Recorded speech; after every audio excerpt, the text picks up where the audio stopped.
En la España del siglo XX, la mujer era el eje de la familia y ama de casa, transmitía los valores tradicionales y cuidaba de los hijos.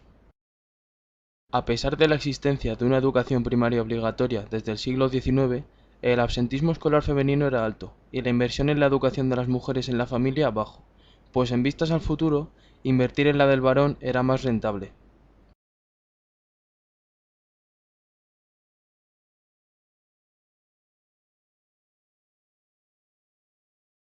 Pocos eran los oficios que podían desempeñar las mujeres, estando entre ellos el de maestra o el de matrona. Durante la Segunda República, entre 1931 y 1936, se produce un avance. La Constitución vigente firmada el 9 de diciembre de 1931 permitió una educación mixta. También se permitió el voto femenino a partir de ese mismo año.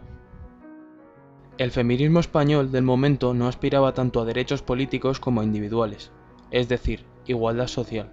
Se buscaba el sufragio universal masculino y femenino, y lo referente a una educación femenina con las mismas posibilidades que los hombres.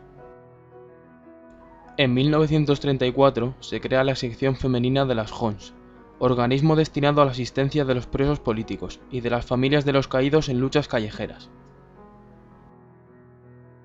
Con el inicio de la Guerra Civil en julio de 1936, la mujer se vio de nuevo recluida al hogar, a la maternidad y la educación se diferenció de nuevo por sexos, acabando con todos los avances logrados en la Segunda República. Esto puede explicarse por el corte ideológico franquista, fuertemente ligado al catolicismo. En los inicios de la guerra, la mujer de clase alta corría especial peligro debido a las matanzas de terratenientes que se sucedieron entre julio y octubre de 1936 por la ausencia de un gobierno organizado.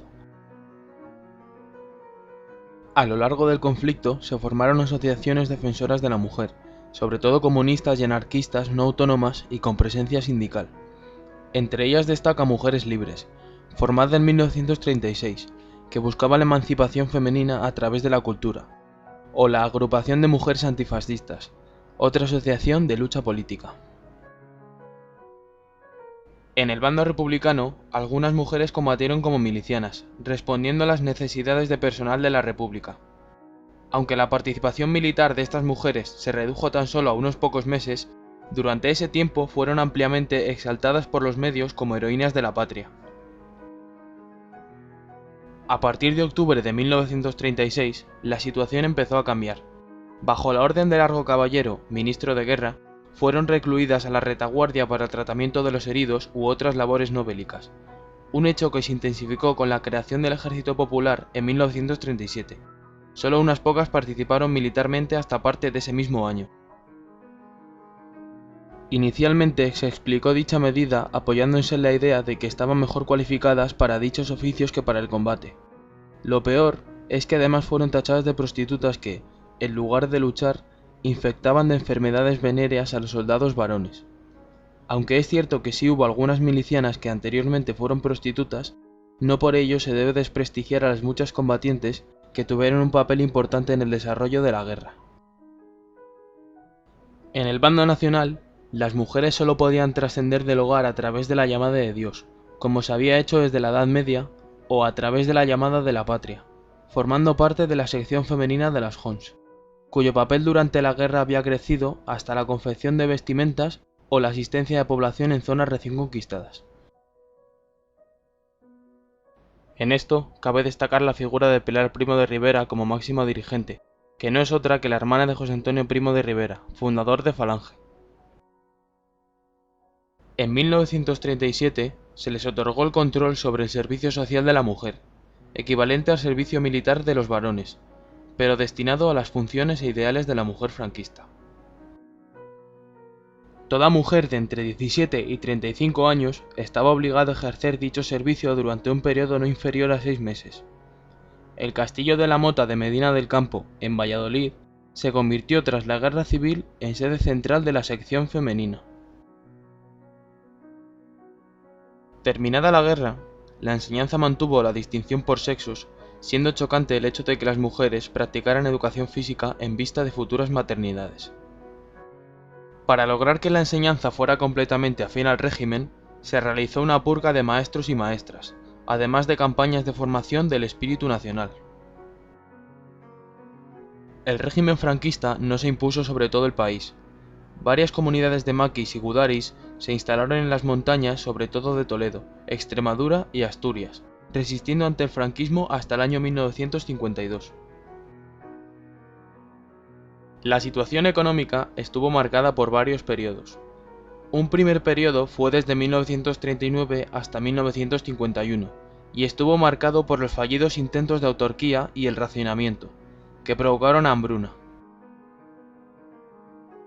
El segundo periodo fue desde 1953 hasta 1956, una corta época de recuperación marcada por la apertura internacional, las buenas cosechas y la estabilidad de precios, que terminó con la crisis de 1956. En ese periodo, la mujer de clase baja se llevó la peor parte, especialmente para las esposas de los presos y los asesinados por el régimen, pues la mala situación económica obligó a muchas mujeres a prostituirse para poder subsistir, y la estricta discriminación sexual acentuaba estas prácticas. Se prohibió, a partir de 1956, y se comenzó a perseguir, rapar y encarcelar a las prostitutas, una desgracia que no sufrieron las mujeres de clase alta. El fin de la autarquía está también marcado por la apertura internacional de Franco, quien, aprovechando la Guerra Fría entre Estados Unidos y la URSS, hizo uso de su imagen de anticomunista para obtener el favor del país americano. La crisis de 1956 obligó a tomar reformas a través del Plan de Estabilización, que transformaron a España en un país industrial entre la década de los 60 y los 70. Los avances industriales requerían mano de obra, y ello hizo que se acabara aceptando que la mujer desempeñara un oficio fuera del hogar, siempre y cuando no se encontrara sujeta a lazos matrimoniales. De ahí que abundaran más los empleos agrarios en la mujer casada y los industriales en la soltera.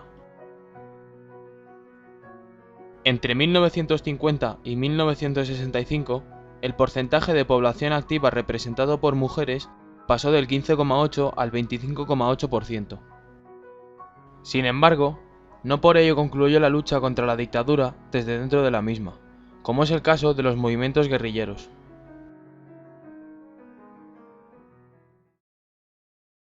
Yo, a ser hija de un guerrillero, en aquella época, la verdad, estábamos muy perseguidos, toda la familia.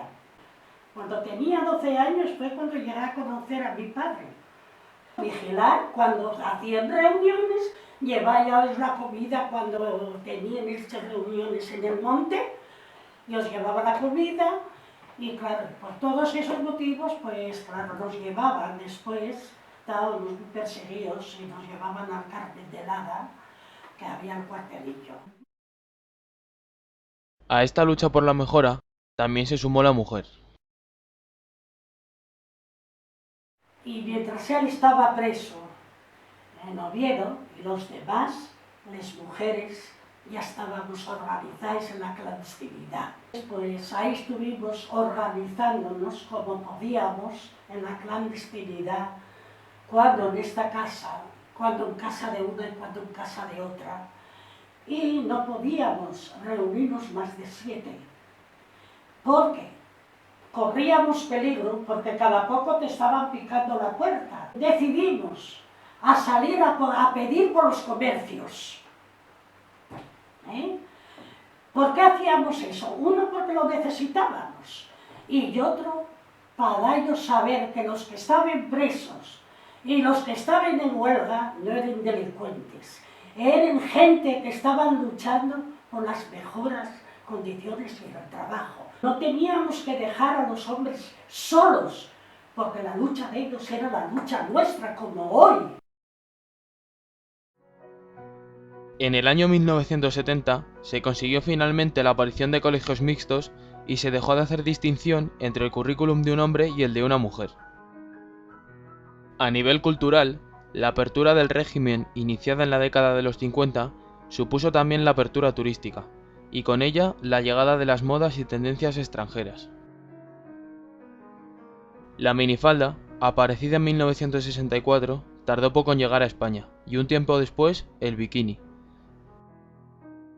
El avance tecnológico también llegó del exterior. Gracias a él se pudieron simplificar las tareas del hogar y la mujer pudo gozar de tiempo libre para otros menesteres. Por su parte, el cine también se vio influido, aunque no fue hasta 1975 cuando apareció el primer desnudo de mujer, concretamente en la película Furtivos, una señal de que el régimen se encontraba en su fase final. Pese a que Franco falleció en 1975, no fue hasta 1977 cuando podría hablarse del final del régimen franquista, del final de una difícil época para la mujer.